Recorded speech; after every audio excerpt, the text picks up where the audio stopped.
what they're working on is they need to take a piece of paper.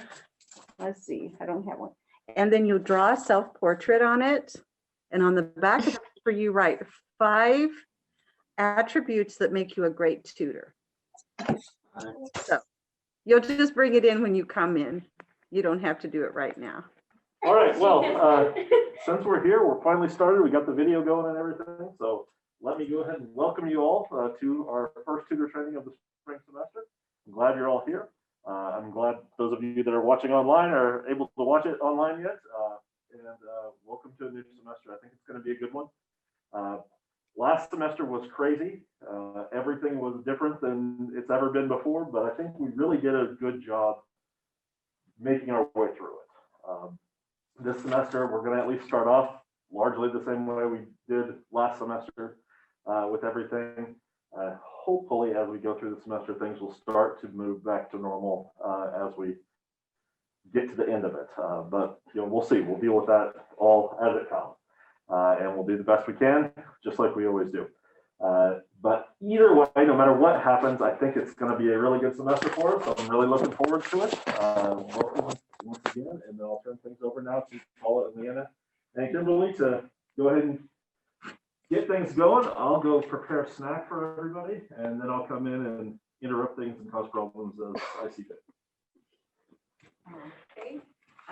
For the ones who don't know, I think everybody knows that, except here, my name is Paula, and I'm the evening supervisor, and I can oversee the athletic tutoring. And knocking things over here.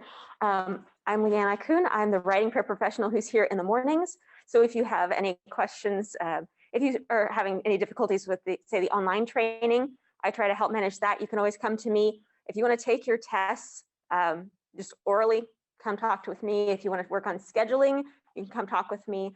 I'm here from 8 in the morning until around 1 or 2 in the afternoon. Okay, and Kimberly's not down here, but she'll be down shortly, I'm sure. She oversees the math lab. And now I would like for each one of you to stand up, show us your portrait, and introduce yourself.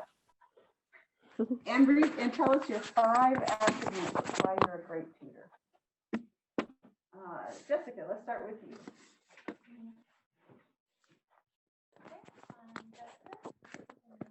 This is my self-portrait. Not much of an artist, but I tried. My 5 attributes. The first one is I have a lot of patience.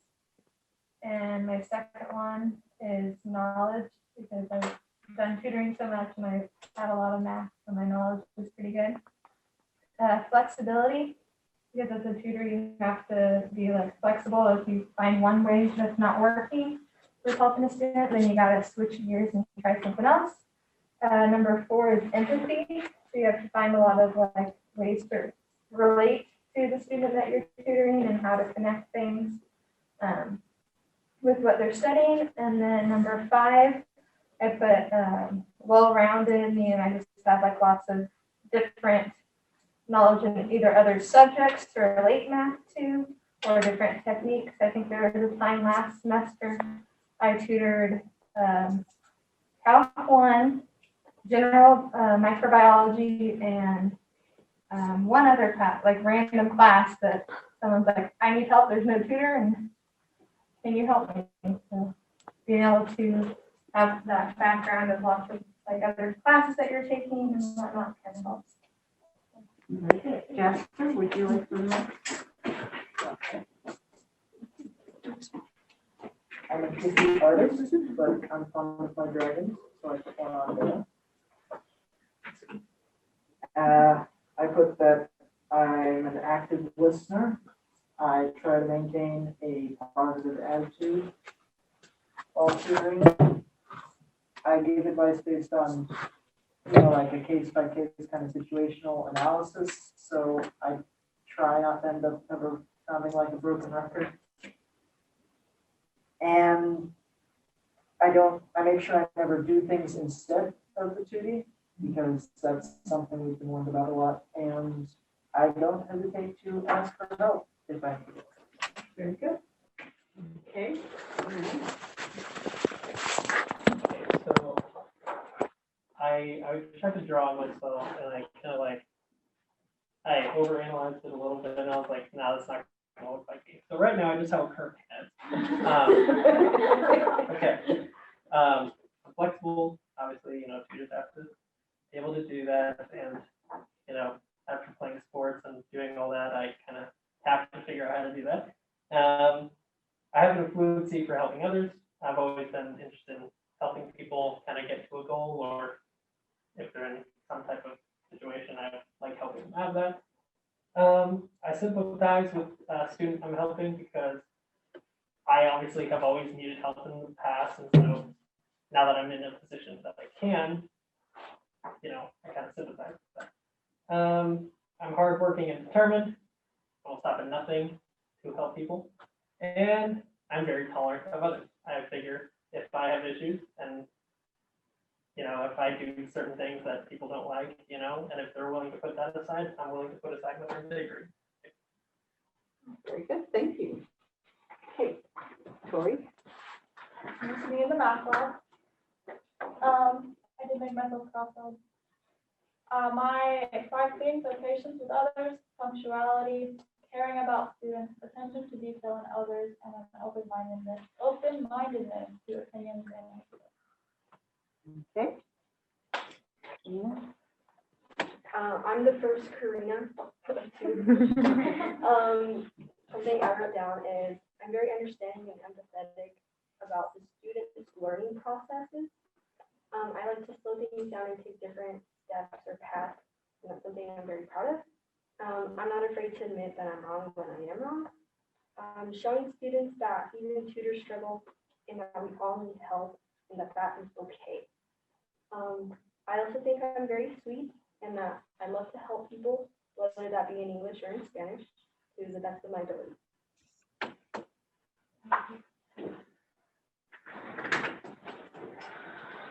I am the second Karina. I'm a tutor. I am understanding. I listen to all of their problems. Like I listen through. I don't cut through. I'm good at encouraging them. Like I tell them when they're doing good. I tell them like, hey, listen, you're not doing this. Like not being mean. Like just saying like, hey, you should have done this differently. I work my hardest to find the best solution to their problem, and I'm good at giving examples. Oh, great. Well, I am so happy to see you ladies back, and Jasper as well. I'm just so happy because we had a fabulous group last semester, and some of them couldn't come back because they have, really heavy schedules. And if it changes, maybe they can work in and just come and fill in or something for you guys. I'm really excited about this. I think we're going to have to be flexible just like last semester, because who knows with the COVID what's going to happen. Kimberly, you missed our introduction. You want to introduce yourself? Okay. I know most of you, but I'm Kimberly. I'm Sarah, right up there with the math lab. I've been doing this now about, since 2007, I think. So I've been here quite a while, taught here for about 8 years. And basic algebra and 1 semester in intermediate algebra. But since then, I've just mainly been tutoring in the math lab, and that's what I do. Okay. All right. I wanted to start out today. Every year I try to give or every semester I try to give a theme. And I think the theme for this semester is going to be meet the student where they are. Because I think sometimes we just assume because a student is in intermediate algebra or basic algebra that that's where they are. And sometimes that's not where they are. Sometimes you're going to have to do some evaluating and try to get them where they are. One thing I really like about this campus, we have a very diverse campus. We have traditional students, non-traditional. We have students with disabilities, seen and unseen disabilities. We have different races, different ethnic backgrounds, and different culture backgrounds, socioeconomic differences. We have a lot of international students that come. So English, is their second or maybe third language. When we have students from Africa, they may have their tribal language, and then they've either learned French or something, and then they're trying to translate to English.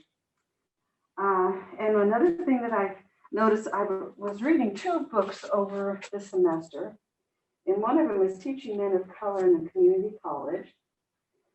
And I've got a lot of information out of that, and I'm not all the way through this, and it's for white folks who teach in the hood. It's another good book. And I was just looking at some of the information, and in this book, they drew a correlation between people who grew up in a very rural community and people that grew up in the inner city. Sometimes we don't feel like they have a lot in common, but you know, when the book started describing some of the things that they do, I thought, yeah, we see both on this campus. We'll see people coming from little communities where there's 25 people, and half of them are their cousins or relatives, brothers or sisters. So in those communities, sometimes they are lacking college prep classes.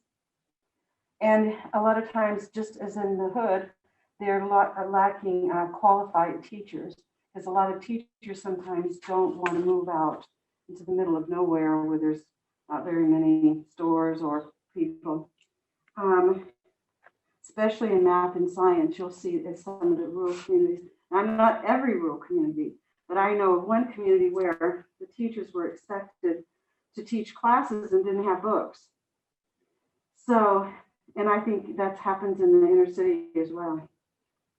So a lot of resources may be lacking in the small communities, and also in some of the small communities and the rural communities, and in the larger cities, the diversity is not there that you're going to see on this campus, and sometimes that throws people off. Does anybody remember our theme for the last workshop? Switch it up. Well, we did switch it up, but I mean, it was the whole theme. Was it, they don't care how much you know until they know how much you Yeah, say that again, Tori. do. They don't care how much you know until they know how much you do. That's right, that's right. So that's what I've noticed with almost all of the students. Once they know that you truly care about them, it just opens them up. And I think if they feel like that you don't care, there's a wall there that it doesn't matter how much you know or how many strategies you have, sometimes you can't get through that. Anybody else found that to be true? This year we really want to kind of, I wanted to kind of instill with the tutors a little bit of a different aspect towards yourself. And the fact in the past we've always thought of ourselves as tutors, but I want you to start thinking about yourself as a trainer. Has there anybody in here been an athletic trainer? No? Because in the past we've had athletic trainers. Well, when you think about a trainer, people go to a trainer because, you know, like their ankle's weak or they've had an injury or they have just something that they need to work on. And the trainer shows them exercises to do, helps bandage them up, helps them do the things that they need to become stronger and to be a stronger athlete. Well, if we think about that in the same way, we have a lot of students that are coming to us, and we need to be able to give them the skills that they need, find out where they, you know, like just bandage them up sometimes, because some of them have been wounded in school and don't have a positive attitude towards education at all. Do you have any students like that they're just like almost terrified to attack a problem? Yeah, so those students that are coming in that are wounded or have bad experiences with education, we're going to be their trainer, and we're going to teach them that education is not that scary, that we're not here to hurt you or to humiliate you. And on your paper, I've got passed out a paper that has like a list of 10 things. Pull that out, and I want you to take notes. You'll put your name on it, and then you'll put it in your file before you leave. And I kind of want to look at it. So we're going to really work with the students on not dropping the ball. Sometimes the students drop the ball, like the teacher's throwing a ball to them. They didn't go to class. They didn't finish their homework. They didn't pay attention. They didn't take notes. So they basically just dropped the ball. So I think as trainers, we need to let them know you've dropped the ball on this. You didn't bring your book tonight. You didn't bring your pencil. You didn't bring anything prepared. You don't know where you're at in your lesson. So you're dropping the ball. And it's not our job to pick up the ball and carry it for them. We've got to help them learn to pick up the ball because, like, as an athlete, we can't carry the ball for them down the field. We can prepare them on practicing catching, doing all the things they need to do, build up their arm muscles or whatever you need to do so that they can catch it. But they need to be carrying the ball. Okay, number 1. We always need to present ourselves as a model of success and professionalism. Okay, so does anybody have any ideas how you can come across as successful and a professional?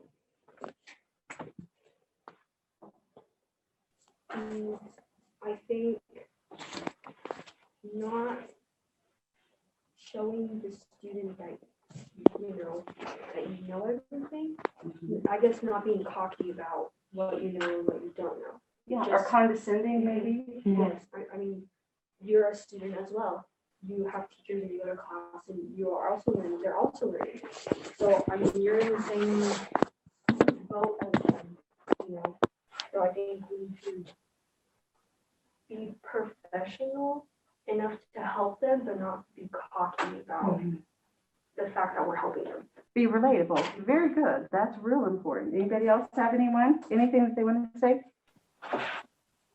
Maybe more on the side of being professional, like being prepared when a student comes to you, not like trying to scatter and define things as you're helping them. Very good, especially like for athletic tutoring or just individual tutoring. When they get there, you're prepared for them. Good. Anything else? I think to be engaging in the tutoring session and outside of the tutoring session. When you see people, you know, walking down the sidewalk or in the caf, to just be engaging and say, hi, how are you? And it helps them feel like they have more connections on campus, that they aren't isolated or, you know, pushed to the side. And I think one of the things that you can, there's some things that you can say, a list of things I have it said, you can always be encouraging to them and say, you know, like, I know you have the ability to do this. I'm so glad to see you today. Just a little thing like that. I'm so glad you're here today. I know you can succeed. You belong here on campus. That's very important for students, especially returning students, or sometimes students that are minorities, or maybe they don't have fluent English. They need to know that they are very welcome here, and this is a campus for them, and that they belong. And you let them know that I believe in you. I believe that you can do this. I believe with help that you're going to be successful.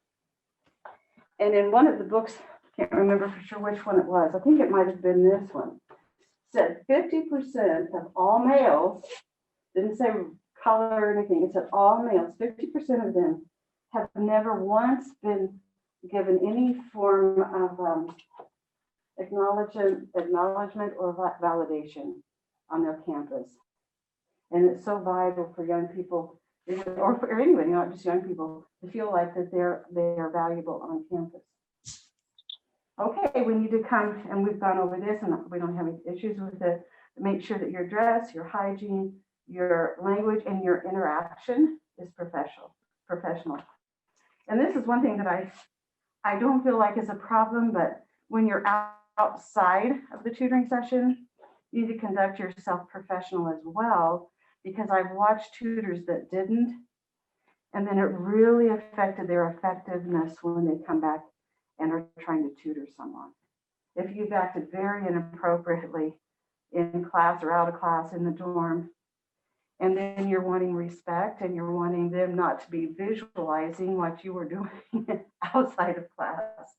You know, I think it's real important for you to carry that professionalism with you everywhere you go. Because you do, just to add to that, because you are a representation of the college as an employee. Exactly. So you're not employed just inside when you're on the job.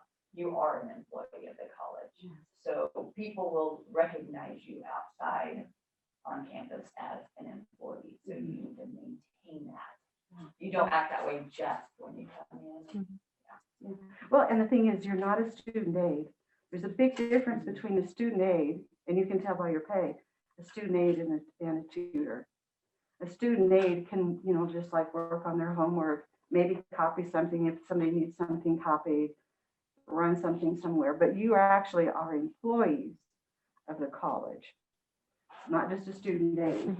And it's not just the college where this is going to be true. Like anytime you go out into pretty much any career, what you do outside of work, like there have been people who've been fired for what they put on their social media, or for, you know, if they've had just been doing other things that make their company look bad because they're a representative of it.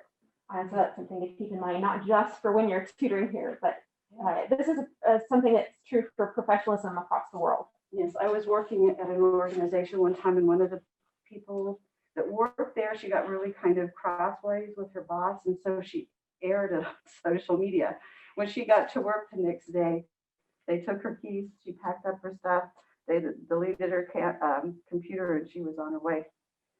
Okay, so number 2, I heard some people allude to this. Use the knowledge of your subject to diagnose the student's deficits. What are some things you could, what are some things that you can do to diagnose where your student is? Before you start your session, come and ask them, where are you struggling? What areas are kind of fuzzy to you? That way I know where, you know, to kind of start and where we are both sitting at. Right, That way we're right. not confused. Very good. You just observe them and then you listen to them and ask them Socratic questions. It's really nice to ask questions that are somewhat open-ended instead of like, how'd you do on your test? Is there what is the answer going to be if you say, how'd you do on your test? Bad, good, We're fine. Yeah. Or what, another one is like, let's see. What did you get on your test? C, F, D. What's a better question that you could ask about a test? What did you struggle with on the test? Do you know what you struggled with? Because sometimes they don't even know what their problem is. Or you could ask them, just tell me about your test. How'd that go? You know, then they have to say, like, was there some things that you struggled with, or was it easy? How did you go? Okay, let's look at your Bloom's taxonomy. Well, before that, were you wanting to talk more about the questions later? Or? No.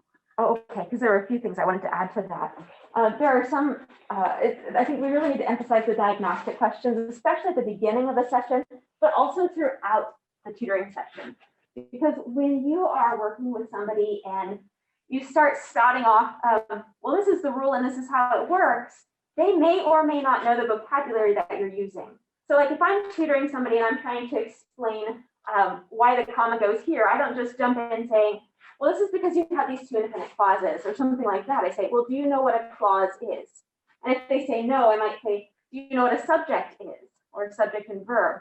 So that tells me I need to back up my explanations. I need to help ground them in some of this basic information because they need that before they can know where do I place commas and periods and that sort of thing. Because anytime you're starting to explain something, it could be the structure of a paragraph. It could be something with math, like you're trying to explain FOIL, and they don't know some of these earlier terms or earlier steps. It's very important that you are asking these questions and not assuming, because a lot of times they're going to hide that they don't know something. They don't want to look stupid. They don't want you to think badly of them, and so they will just kind of nod and smile and keep making mistakes when they try to do the problem. And you're trying to figure out, why are they not getting this? I've explained it several times. It's because you need to start backing up and asking these more basic questions. Do you know what this earlier step is? Break it down a whole lot more. Yeah, and like you've got the Bloom's taxonomy. Let me see if I can get that for you. You've got that? you gonna pull that one up? Yeah, I'm gonna bring We that up. have a little YouTube and then I have a paper. And so like Leanna kind of led into the next one is like number 3. But we'll cover this Oh, and sorry. then, because we kind of got 3 and 4 kind of mixed together. But on number 3, we're talking about Bloom's taxonomy. And one of the There we things go. we need to really start helping the students think about their thinking. When you're asking them their questions about your test or their paper or their assignment, like have them think about their thinking. And if you look at this, it'll talk about, you know, the levels of questioning, the levels of learning.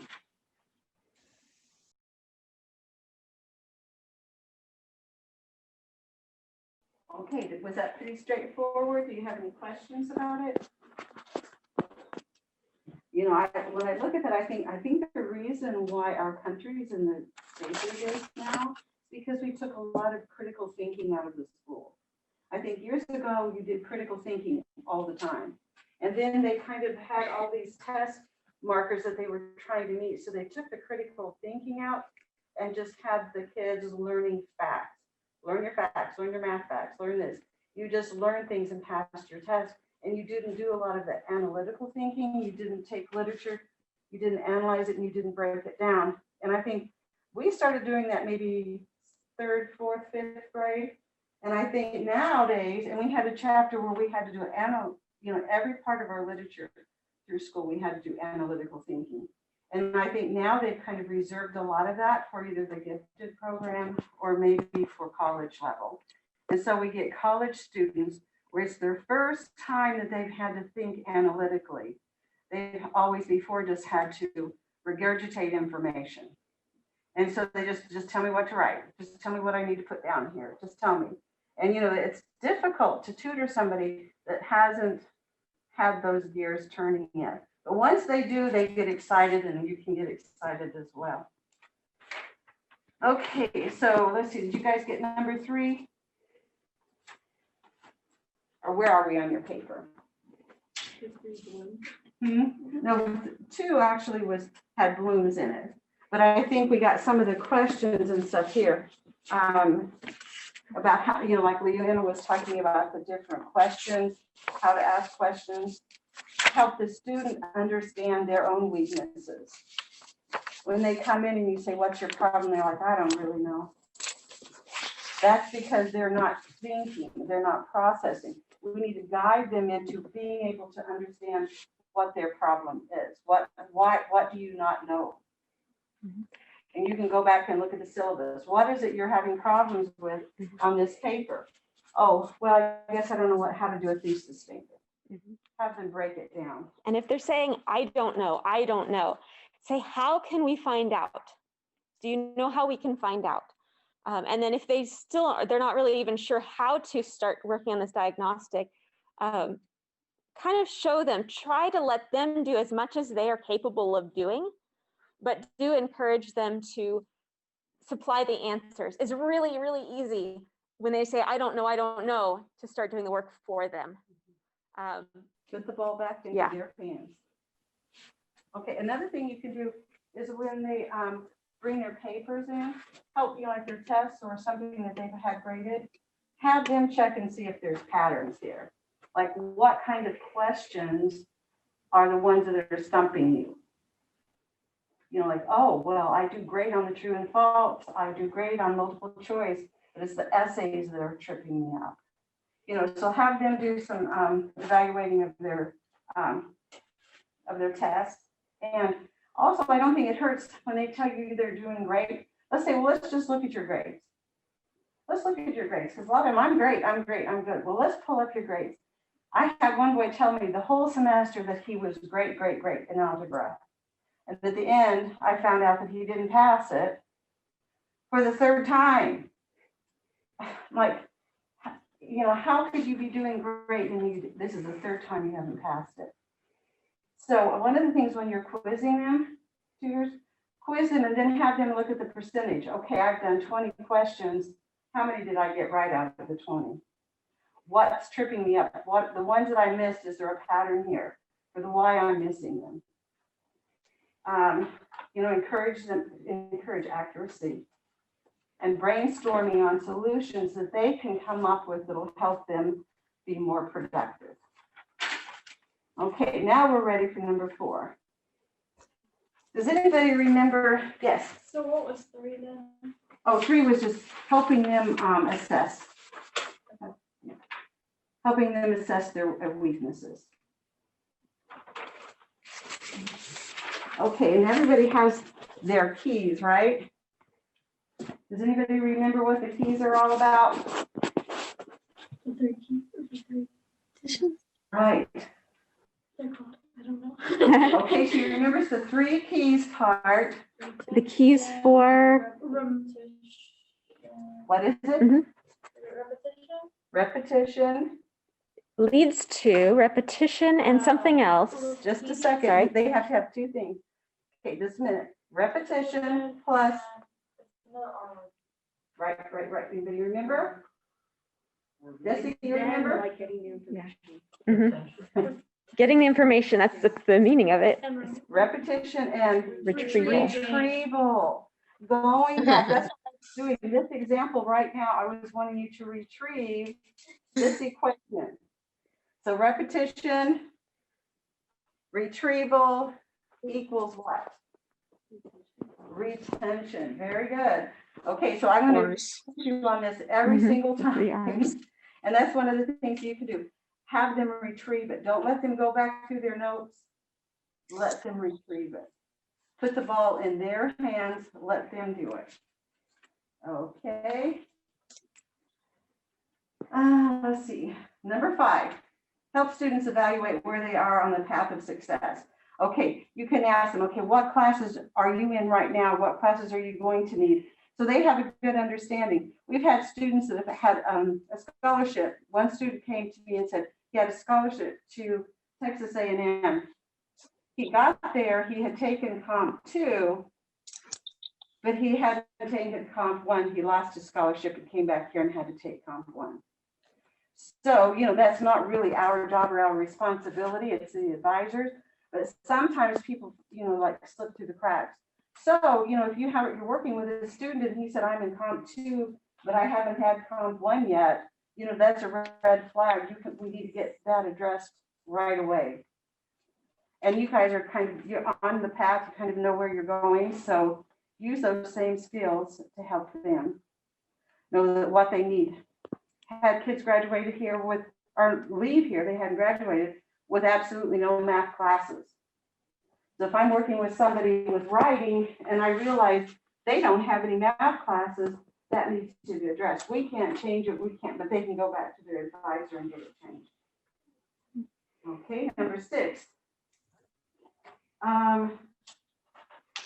Be aware of the students' environmental challenges. Sometimes we're going to have students on campus that their families in turmoil. Sometimes we have students that English is not their first language, so we may have to get something to help them. We can go to Mo and we can get translators so that they can type it in, it'll translate it to English for them. Any learning strategy that you have, please share it with them. Let's see, I think we have one over here.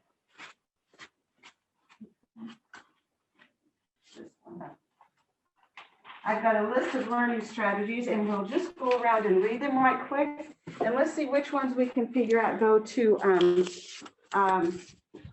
where they go on Bloom's taxonomy. Jasper, do you want to read number 1? Collaborative interrogation, generating an explanation for why an explicitly stated fact or concept is true. Okay, so where would that go on Bloom's taxonomy?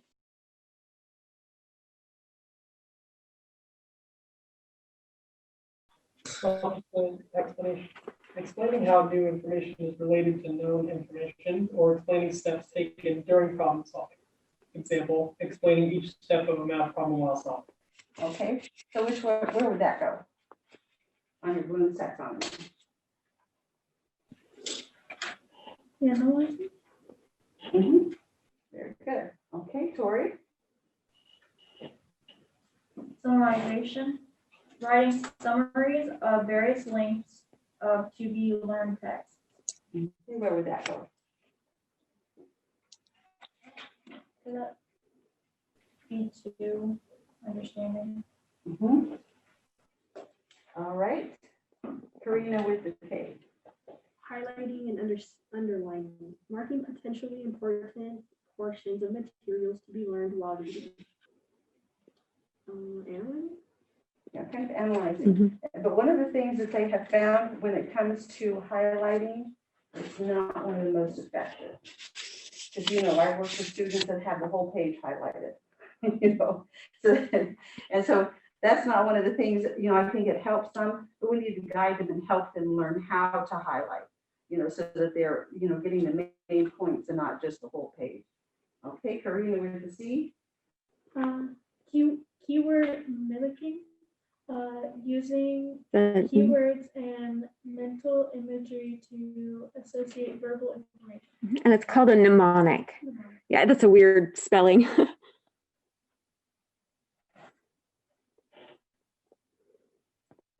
What do you think that would be? Applying? Well, I think it's more basic. I think it's a little bit more basic. It's just trying to help you remember information. Okay, but that's important. You've got to learn, memorize information before you can apply it other places. Okay, number 6, Jessica. Imagery for text, attempting to form mental images of text materials while reading or listening. Right. Where does that go? Creating? No, I don't think it quite. I think it's a very basic skill. Because basically we are having, because I had one of the students tell me I was the fastest reader in my class. But the problem was I got done before anybody, but I never knew what was on the page. So basically I said, you're not reading, you're just looking at the words.